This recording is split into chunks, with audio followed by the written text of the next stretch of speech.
अरे तुमने कसम का अगर खा लिया, कसम खा लिया और उसको तोड़ दिया तो कफारे में गुलाम आजाद करना है, रोजा उसके कफारा है उसमें गुलाम आजाद करने हैं, जिहार है उसमें गुलाम, कई ऐसी चीजें हैं।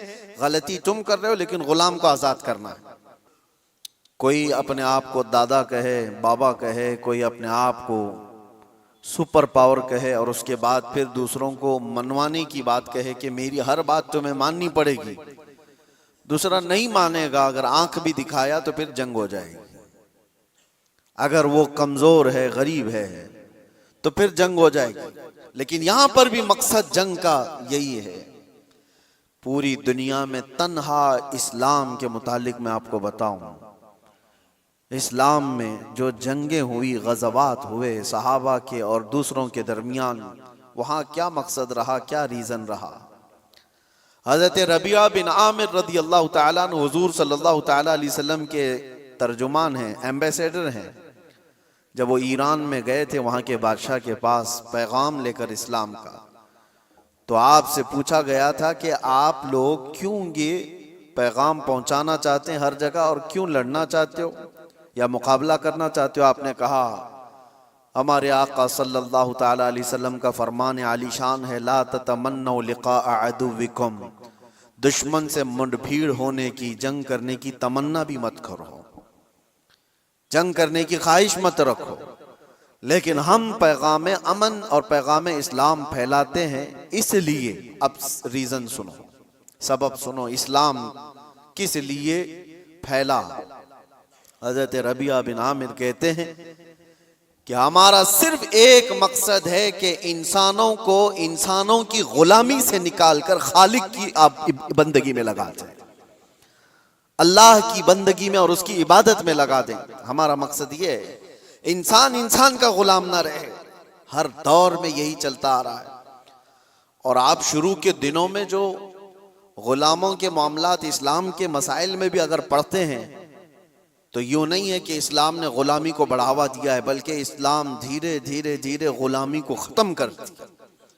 अरे तुमने कसम का अगर खा लिया, कसम खा लिया और उसको तोड़ दिया तो कफारे में गुलाम आजाद करना है, रोजा उसके कफारा है उसमें गुलाम आजाद करने हैं, जिहार है उसमें गुलाम, कई ऐसी चीजें हैं।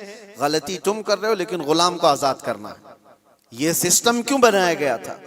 ये सिस्टम इसलिए कि गुलामी का दौर खत्म हो जाए। और इस्लाम ने जो कुछ भी गज़वात हुए, जंगें हुई, वो सिर्फ और सिर्फ अल्लाह तबारक व तआला की जमीन पर उसके अहकाम के निफाज के लिए। दूसरा रीजन उन्होंने बताया था कि जब कभी जंग करने का हुक्म हमें उस वक्त तक नहीं है जब तक किसी कौम के ऊपर कोई ऐसा जालिम आ जाए जो वहां के लोगों का जीना धोबर कर चुका हो, उनको सांस लेने की भी दिक्कत आ गई हो, तो फिर इस्लाम कहता है कि अल्लाह तबारक व तआला की मखलूक को आसानी पहुंचाने के लिए और जालिमों से नजात दिलाने के लिए फिर उसके लिए जंग होगी। तो जंगों का जो रीजन है, वो मकसद है, वो अल्लाह तबारक व तआला की जमीन को फसाद से साफ करने के लिए ही सिर्फ एक रीजन आपको मिलता है, ये इस्लाम में। बाकी दूसरी जगह आप जहां पर भी देखेंगे, दूसरे मुल्क पर, दूसरी कौम पर हमला करना है तो वहां के माल को लूटना है, वहां की जमीन को हासिल करना है, वहां की बादशाहत को लेना है, वहां के इलाकों पर अपना कब्जा जमाना है। अगर इलाकों पर कब्जा जमाना ही होता हर जंग करने के बाद, तो आपको मैं बताऊं खालिद बिन वलीद ने 125 जंगें लड़ी, 125 जंगें लड़ी और कई इलाके फतह किए। क्या हर इलाके को फतह करने के बाद खालिद बिन वलीद ने अपनी बादशाही का ऐलान कर दिया कि आज के बाद से इस इलाके का मालिक मैं हूं, इस इलाके का बादशाह मैं हूं? नहीं। पूरी तारीख उठा करके आप देखें, कितने ऐसे सहाबा हैं जिनको सिपहसालार बना करके भेजा गया, उन्होंने इलाके के इलाके फतह किए, लेकिन अपनी बादशाही का ऐलान उन्होंने नहीं किया, बल्कि हमेशा से यूं ऐलान किया कि मैं रसूलुल्लाह सल्लल्लाहु तआला अलैहि वसल्लम के गुलामों का एक अदना गुलाम और अमन के लिए इस जमीन को फसाद से साफ करने के लिए मैं यहां पर आया हूं। मोहम्मद बिन कासिम 19 साल की उम्र में हिंदुस्तान आया था। आपको पता है मोहम्मद बिन कासिम सबसे पहले 10,000 का लश्कर लेकर के जब आया था, वो भी हिंदुस्तान क्यों आया था? हिंदुस्तान में जुल्म इस तौर पर एक राजा दाहिर सिंह ने और उसके गुंडों ने कुछ औरतों को कब्जा में ले लिया जो हज के सफर पर जा रही थी, और औरतों का माल भी लूट लिया, उनको कैद में रख दिया गुंडों ने। उन औरतों ने गुहार लगाई। कुछ लोगों ने उन औरतों की ये बातें सुनी और अरब के उस वक्त के गवर्नर जो थे हज्जाज बिन यूसुफ के पास ये खबर सुना रहे थे। हज्जाज बिन यूसुफ का भतीजा मोहम्मद बिन कासिम 19 साल का, उसने ये खबर सुनी कि इतनी दूर कुछ औरतों पर कुछ जालिम गुंडे जुल्म कर रहे हैं। उसने वहीं से आवाज लगाई, लब्बैक या उख्ती, ऐ मेरी बहन मैं आ रहा हूं तेरी मदद के लिए। और उस जमाने में 4000 किलोमीटर का सफर करके आने वाला, जंगलों का सफर, दरियाओं का सफर, पहाड़ों का सफर, 10,000 का लश्कर लेकर एक जवान आया है। और फिर उस जमाने में मौजूद इन गुंडों और इन जालिमों को जो औरतों के हुकूक की पामाली कर रहे थे, ललकार करके कहा। फिर मुकाबला हुआ।